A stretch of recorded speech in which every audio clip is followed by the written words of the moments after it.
Dad's going to kill me if I do it. And I can tell my friends that. Or it may be, I'm allergic to beer, I can't drink that. Or, listen, I'm feeling really dizzy, can I use the phone so I can call somebody to come get me?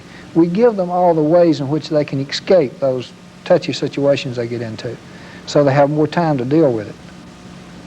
Judge Kelley, you've been, how long have you been seeing drugs as a big factor in the people who come through the court system in Dougherty County? I've observed it since I've been on the bench back in 1968. That's when the drug culture really spiraled. It was during the 60s, I think, during the Vietnam years. And it has increased dramatically in the past few weeks and few months with the advent of crack. It's almost an impossible situation to deal with. You've got to take those people away from the crack if you hope to have any possible results at all. You can't leave them on the streets. I sentenced 14 people about 2 weeks ago, and would you believe 8 of them showed up and flunked the urinalysis for cocaine? That tells you something. It pervades this community. Cocaine's been around for many, many years, though. Why is it so much worse? Yes, but it hasn't been so readily available as it is today. The crack cocaine is readily available to anyone who has, I don't know what it sells for, $5, $10, $15. And it's available to a person of any age. So it's this particular form, and it's relatively low price that have made the problem worse. And it has such a tremendous impact, detrimental impact upon the brain of the user. And once they are hooked on it, and it only takes 2 or 3 times using it to become hooked, it's totally devastating to the individual. Does that mean you're seeing those kinds of results? Are you more discouraged about being able to fight I'm not illegal drugs? discouraged, because I'm so happy that our commissioners of the city and the county have given us some funds to provide ethical education, because we can teach a great number of these people that it is wrong, and we can keep them off those drugs. Now, we're not going to succeed in all the cases by any means. But isn't the real key prevention? Oh, yes. Yes, indeed. That's the real key, if you can do that. And you need to start with pride in the school system when they are youngsters in the 2nd, 3rd, and 4th grades.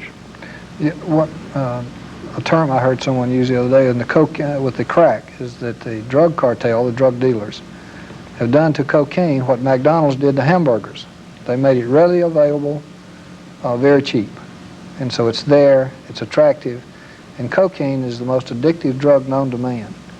If you give a rhesus monkey an IV, put the tube into their neck so that they can punch a button and get a dose of cocaine, they will keep punching that button, taking their cocaine until death.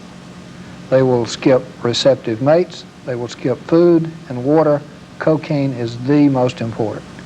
That is not true for any other drug. Even with heroin, the same monkeys will back away from it, they will go through withdrawal, they will be terrible, but at least they can have food and water and so forth. But with cocaine, it's not. It is so reinforcing till people who get into it cannot put it down once you hit that level.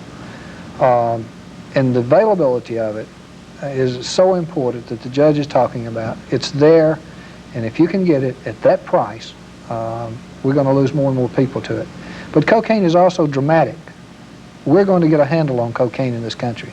People are turning against it, the press, the news media, print and video. But the difficult part will be getting a handle on marijuana, which is a slower acting, how can I put it, it's not dramatic. So therefore, its health impact is long range, and it takes longer for it to happen. And it happens so slowly that people don't realize it. But it is just as devastating. And that we're learning more and more from the scientific community as we're getting more reports out concerning that drug. There were those at one time who were trying to say that marijuana wasn't addictive, marijuana wasn't a problem, and then there were other people like Judge Kelley who were saying that it maybe not, but it leads into these other things. And I know we've seen cases right here in Albany of marijuana and crack combinations, smoking marijuana and crack together and things like that.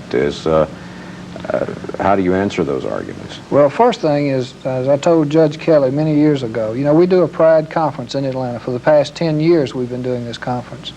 And for years I have brought Judge Kelley and people from Albany up there. What Judge Kelley has done has been well beyond, he was too early with it. You said it was controversial, that's the reason.